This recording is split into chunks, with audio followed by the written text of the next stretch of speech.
और एक बहुत बड़ी खबर इस वक्त आ रही है गाजा पट्टी और वेस्ट बैंक से। 7 अक्टूबर से इजराइल लगातार गाजा पट्टी के अंदर हमले कर रहा है, एक के बाद एक।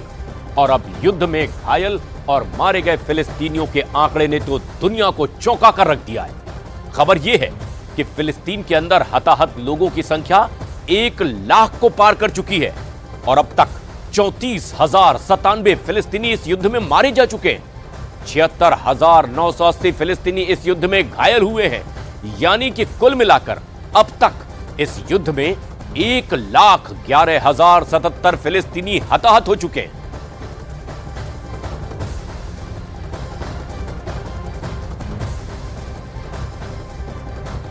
और इस बीच ईरान से आ रही खबर भी अब दुनिया के लिए चिंता बढ़ाने वाली है। दरअसल कई इंटरनेशनल रिपोर्ट्स में यह दावा किया जा रहा है कि ईरान को इजराइल के हमले में काफी बड़ा नुकसान हुआ है, लेकिन ईरान ने अपने इस नुकसान को छुपा लिया और दुनिया को बता नहीं रहा है। वहीं दूसरी तरफ ईरान के सर्वोच्च नेता अयतुल्ला खामेनी ने ईरान की सेना का मनोबल बढ़ाते हुए इजराइल पर किए गए हमले की तारीफ की है। लेकिन खामेनी का यह बयान युद्ध की आग को और ज्यादा भड़का सकता है।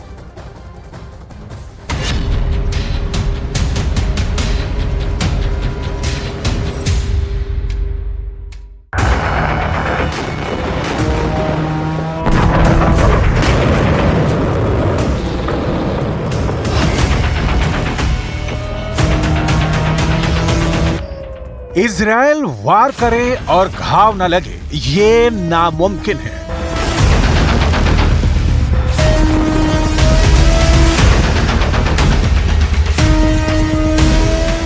इजराइल हमला करे और नुकसान ना हो, ये अब तक देखा नहीं गया।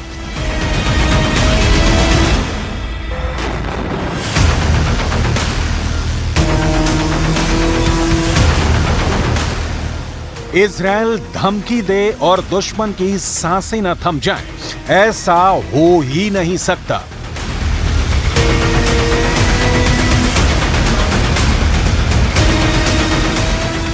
इजराइल ने एक बार फिर यह साबित कर दिया है कि वो जो कहता है करके दिखाता है।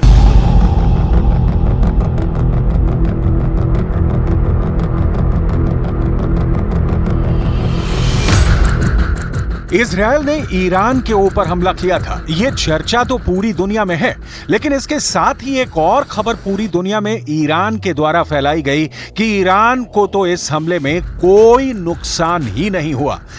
ईरान के सरकारी टीवी ने तो यहां तक दावा कर दिया कि इजराइल ने सिर्फ 3 ड्रोन से हमला किया था और वो तीनों ड्रोन भी ईरान के एयर डिफेंस ने मार गिराए। लेकिन सच क्या है, ये धीरे धीरे ईरान के अंदर से ही सामने आना शुरू हो चुका है। ईरान के अंदर से कुछ इस तरह की सैटेलाइट तस्वीरें सामने आ रही हैं, जिनकी पुष्टि ईरान से जुड़ी हुई एक संस्था के द्वारा ही की जा रही है। और इस तस्वीर से साफ हो रहा है कि ईरान को ना सिर्फ बहुत तगड़ा नुकसान हुआ है, बल्कि शायद ईरान इजराइल के खौफ से खामोश भी नजर आ रहा है। सबसे पहले जरा ये सैटेलाइट तस्वीर देखिए। इस सैटेलाइट तस्वीर में आपको कुछ सैन्य उपकरण और वहां खड़े हुए वाहन नजर आ रहे हैं। अगर बाईं तरफ से गिने तो 1, 2, 3, 4, 5, 6, 7, 8, 9, 10, ये 10 पॉइंट नजर आ रहे हैं। अब जरा इसी जगह के 9वें पॉइंट को देखिए। यह साफ नजर आ रहा है कि 9वें पॉइंट पर यानी कि बीच वाले वाहन को पूरी तरह से क्षतिग्रस्त और नेस्तो नाबूद कर दिया गया है।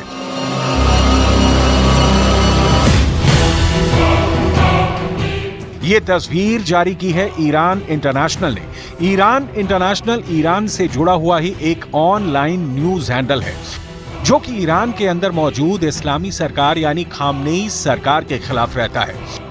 ईरान इंटरनेशनल नामक ऑनलाइन न्यूज हैंडल अयतुल्ला खामनेई को ईरान की सत्ता से उखाड़ फेंकना चाहता है। और इसी ईरान इंटरनेशनल इंग्लिश नामक इस संस्था ने बाकायदा ये सैटेलाइट वीडियो जारी किया है। और इसी वीडियो के आधार पर यह कहा जा रहा है कि ईरान को बहुत तगड़ा नुकसान हुआ है और ऐसा नुकसान हुआ है कि लगता है कि ईरान का आत्मविश्वास इतना ज्यादा कमजोर हुआ है कि वो इस वक्त खामोश रहने को मजबूर हो गया है। यानी इजराइल 7 अक्टूबर से चल रहे युद्ध में एक ऐसे खतरनाक और खूंखार लड़ाके की तरह नजर आता है जिसने ना सिर्फ गजा पट्टी को नस्तो नाबूद किया, ना सिर्फ लेबनान सीरिया में हमले किए, बल्कि लेबनान, सीरिया और गाजा में दखल देने को बेताब ईरान की सरकार की जुबान को भी सिल दिया है। और ये इसलिए हुआ है क्योंकि इजराइल का हमला बहुत ज्यादा सटीक और बेहद शक्तिशाली था। अमेरिका के अखबार न्यूयॉर्क टाइम्स और इजराइल के अखबार टाइम्स ऑफ इजराइल ने ईरान इंटरनेशनल की इस सूचना को बहुत प्रमुखता से दिखाया है। टाइम्स ऑफ इजराइल नाम के इजरायली अखबार ने खबर छापी है कि ईरान के इस्फहान शहर के करीब मौजूद परमाणु स्थल के पास इजराइल ने बाकायदा मिसाइल से हमला किया। अगर आप इस पूरे सैटेलाइट वीडियो को देखें तो ये बात भी बिल्कुल साफ होती है कि जिस तरह की तबाही नजर आ रही है, ये तबाही किसी ड्रोन से की गई तबाही नहीं है, बल्कि ये किसी शक्तिशाली मिसाइल के हिट करने से हुई है।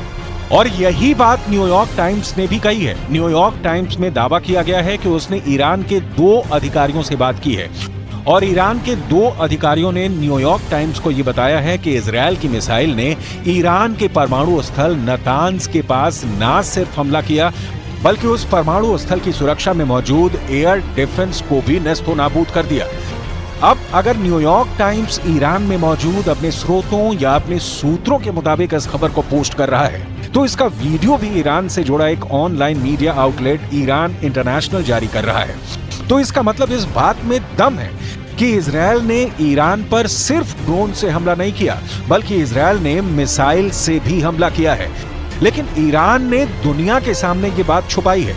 न्यूयॉर्क टाइम्स अखबार ने यह भी बताया है कि इजराइल ने ऐसी मिसाइल से हमला किया है कि ईरान का एयर डिफेंस हमले को झेल नहीं पाया, यानी एयर डिफेंस टूट गया।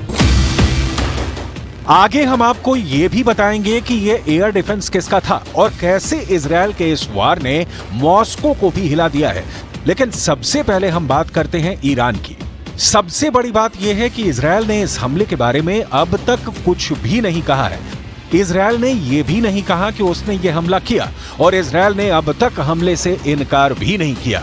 लेकिन ईरान का सरकारी टीवी ये कह रहा है कि इजराइल ने हमला किया। दुनिया के कई इंटरनेशनल न्यूज़पेपर्स भी यही दावा कर रहे हैं कि इजराइल ने हमला किया, लेकिन ईरान ने इस हमले की पूरी बात दुनिया को नहीं बताई। ईरान ने ये नहीं बताया कि किस तरह से एक मिसाइल ने बाकायदा उसके परमाणु स्थल के पास मौजूद एयर डिफेंस को नेस्तो नाबूद कर दिया। जाहिर सी बात है, कोई भी देश कभी भी अपनी नाकामी दुनिया में ढुंढोरा पीट कर नहीं बताता है, और ईरान ने भी ये बताना उचित नहीं समझा कि इजराइल की मिसाइल ने उसको गहरा घाव दिया है। लेकिन सच बहुत दिन तक कोई छुपा नहीं सकता, और ईरान के घावों का सच धीरे धीरे दुनिया के सामने आना शुरू हो चुका है। इजराइल के पास इस तरह की तकनीक है, ऐसा एयर डिफेंस है कि दुनिया की कोई भी मिसाइल इजराइल की जमीन को छू नहीं सकती है। दुश्मन की 90% से ज्यादा मिसाइल इजराइल का यह डिफेंस आसमान में ही तबाह कर देता है। लेकिन इजराइल के पास कुछ ऐसी मिसाइलें भी हैं जो कि दुनिया के बेहतरीन से बेहतरीन एयर डिफेंस को नेस्तो नाबूद कर सकती हैं। बिल्कुल ऐसा ही हुआ ईरान पर इजराइल के हमले के दौरान। अब जरा दोबारा इसी सैटेलाइट तस्वीर को देखिए। न्यूयॉर्क टाइम्स अखबार का दावा है कि दरअसल इस वीडियो में जिस उपकरण को इजराइल की मिसाइल तबाह कर रही है वो रूस का एयर डिफेंस S-300 है। S-300 रूसी एयर डिफेंस की श्रृंखला का एक हिस्सा है और रूस अपने एयर डिफेंस पर गर्व करता है। रूस को लगता है कि उसके इस एयर डिफेंस को भेद पाना नामुमकिन है। हालांकि अब रूस ने एडवांस S-400 बना लिया है और वो S-400 को भी निर्यात करता है। लेकिन यहां पर सबसे बड़ी बात यह है कि ईरान को रूस ने S-300 एयर डिफेंस दिया था और यही एयर डिफेंस ईरान ने अपने परमाणु स्थल के पास परमाणु स्थल की सुरक्षा के लिए लगाया भी था। लेकिन इजराइल ने अपनी एक मिसाइल से रूस के ईरान में लगे हुए रूस के एयर डिफेंस S-300 को भी तबाह कर दिया।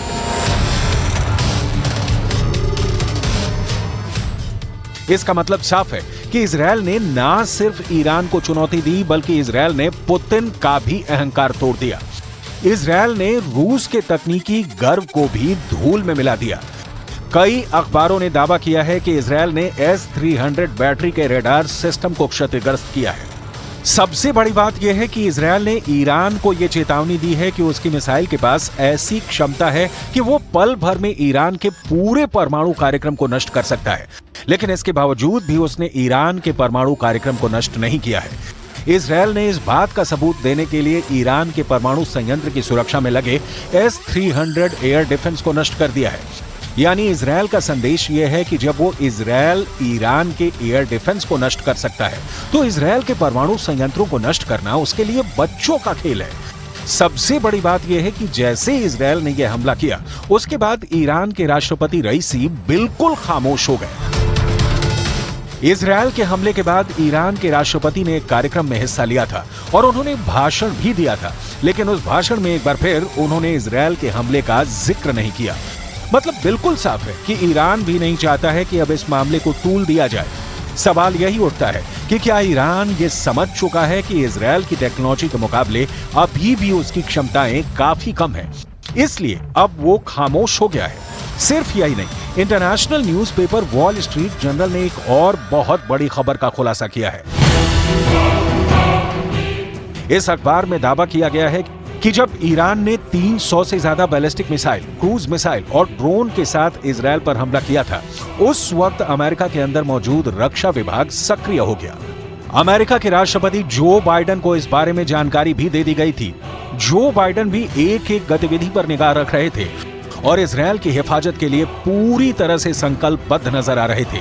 वॉल स्ट्रीट जर्नल की खबर के मुताबिक उस वक्त अमेरिका का एयर डिफेंस ईरान की सिर्फ 50 मिसाइल और ड्रोन को रोकने में सक्षम था और संभावित खतरे को देखते हुए फौरन अमेरिका, इजरायल, फ्रांस और ब्रिटेन ने मिलकर एयर डिफेंस के दायरे को बढ़ाया और 300 से ज्यादा मिसाइल और ड्रोन के हमले को नेस्तनाबूद करने में एक बड़ी भूमिका अदा की। प्रक्रिया धीमी करते हुए नजर आने लगा है।